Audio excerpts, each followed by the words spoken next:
नमस्कार दोस्तों, स्वागत है आपका हमारे इस चैनल ट्रीटमेंट विद होम्योपैथी में। मैं हूं आपके साथ डॉक्टर अनिल कश्यप।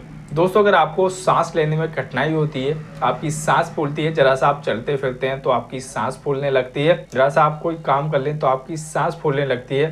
तो अगर इस प्रकार की कंडीशन आपके साथ हो रही है, इस प्रकार की प्रॉब्लम आपको हो रही है, तो आपको अस्थमा की शिकायत हो सकती है। दोस्तों, आज हम बात करने वाले हैं अस्थमा के बारे में।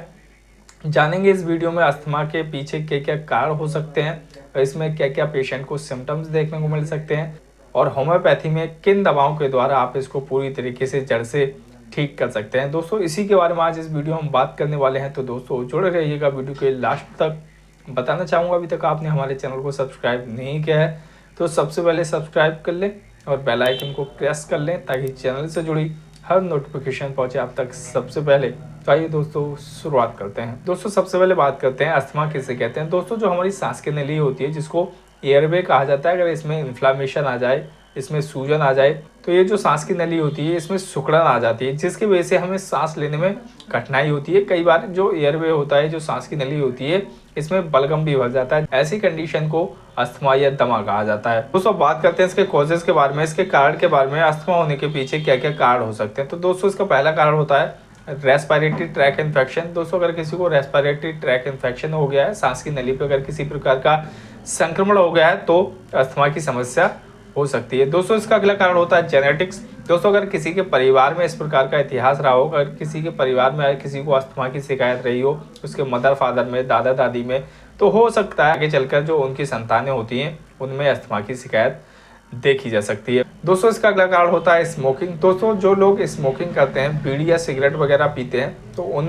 लोगों में बहुत ज़्यादा चांस है अस्थमा होने के। दोस्तों, इसका अगला कारण होता है केमिकल एंड परफ्यूम। बहुत सारे ऐसे केमिकल हैं जिनकी वजह से अस्थमा हो जाता है, या परफ्यूम्स भी ये इसका एक कारण हो सकता है। दोस्तों, इसका अगला कारण होता है डस्ट। दोस्तों, डस्ट या धूल के वजह से भी बहुत से लोगों में अस्थमा की शिकायत हो जाती है, या धूल भरे मौसम में जब वह जाते हैं, तो अगर किसी व्यक्ति को अस्थमा की शिकायत है तो उसकी जो परेशानी है वह धूल भरे मौसम में बढ़ जाती है, उसको सांस लेने में कठिनाई होने लगती है। दोस्तों, इसका अगला कारण होता है सर्टेन मेडिकेशन। दोस्तों, बहुत सारी ऐसी मेडिसिन भी आती हैं जिसकी वजह से अस्थमा की शिकायत लोगों में देखने को मिल सकती है। दोस्तों, अस्थमा का जो अगला कारण होता है स्ट्रेस।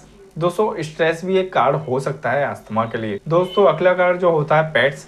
दोस्तों, बहुत सारे ऐसे पेट्स होते हैं जिनकी वजह से लोगों में अस्थमा की समस्या हो सकती है, जैसे डॉग हो गया, कैट हो गया, इसकी वजह से भी लोगों में अस्थमा की समस्या देखने को मिल सकती है। या बहुत सारे ऐसे फूड होते हैं जिसकी वजह से लोगों में अस्थमा की समस्या बढ़ जाती है। अगर किसी व्यक्ति को अस्थमा है, बहुत से पेशेंटों को चावल वगैरह नुकसान देते हैं, वे चावल खा लें तो उनकी सांस फूलने लगती है।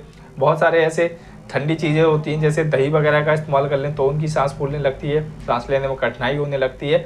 तो कुछ फूड भी ऐसे होते हैं जिसकी वजह से लोगों में अस्थमा की शिकायत देखने को मिल सकती है। दोस्तों, बात करते हैं इसके सिम्टम्स के बारे में। अगर किसी व्यक्ति को अस्थमा की शिकायत हो जाए तो उसके शरीर में क्या क्या सिम्टम्स देखने को मिल सकते हैं। दोस्तों, जो इसका सबसे पहला और कॉमन सिम्टम्स होता है डिफिकल्टी इन ब्रीदिंग। पेशेंट को सांस लेने में कठिनाई होती है, पेशेंट की सांस फूलती है, जरा सा पेशेंट कुछ काम करने लगता है तो उसकी सांस फूलने लगती है, जरा सा वह इधर उधर चलने फिरने का काम कर ले या वॉकिंग वगैरह कर ले तो उसकी सांस फूलने लगती है, सीढ़ियाँ वगैरह चढ़ ले उतर ले तो उसकी सांस फूलने लगती है। तो डिफिकल्टी इन ब्रीदिंग की समस्या पेशेंट को देखने को मिलती है।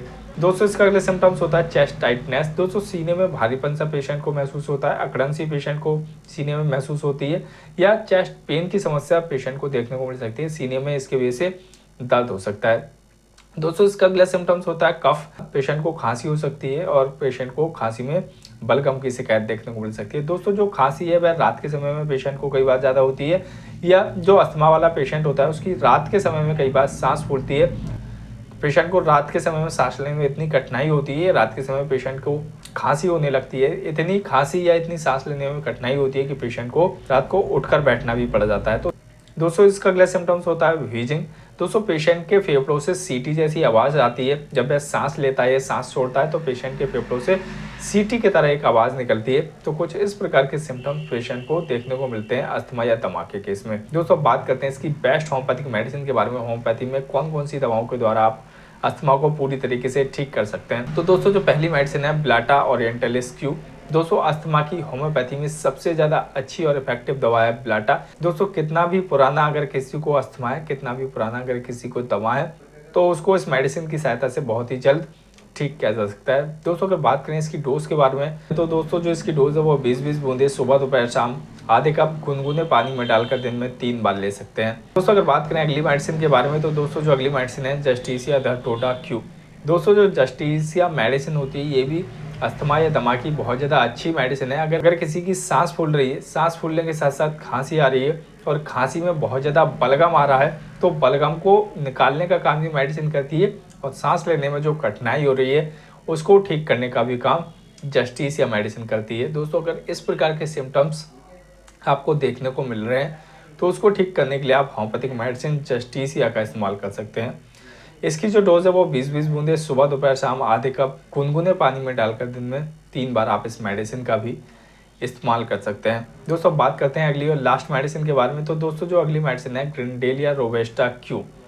दोस्तों ये भी बहुत ज़्यादा अच्छी और इफेक्टिव दवा है। खासकर जो अस्थमा है वह एलर्जिक अस्थमा है, मतलब धूल भरे मौसम में पेशेंट चला जाता है तो उसकी सांस फूलने लगती है या कोई ठंडी चीज़ वह खा ले जैसे चावल वगैरह खा ले तो पेशेंट की सांस फूलने लगती है या किसी को एम्फाइसेमा की परेशानी है तो उसको भी इस मेडिसिन की सहायता से ठीक कर सकते हैं। दोस्तों बात करते हैं इसकी डोज के बारे में तो दोस्तों जो इसकी डोज है वो 20-20 बूंदे सुबह दोपहर शाम आधे कप गुनगुने पानी में डालकर दिन में 3 बार आप इस मेडिसिन का भी इस्तेमाल कर सकते हैं। दोस्तों अगर बात करें इन मेडिसिन के साइड इफ़ेक्ट के बारे में तो इन मेडिसिन का कोई भी साइड इफ़ेक्ट नहीं होता है। तो दोस्तों इस वीडियो में इतना ही। आई होप आपको वीडियो पसंद आई होगी। वीडियो पसंद आई हो तो वीडियो को लाइक करें, कमेंट कर सकते हैं, चैनल को सब्सक्राइब करना ना भूलें।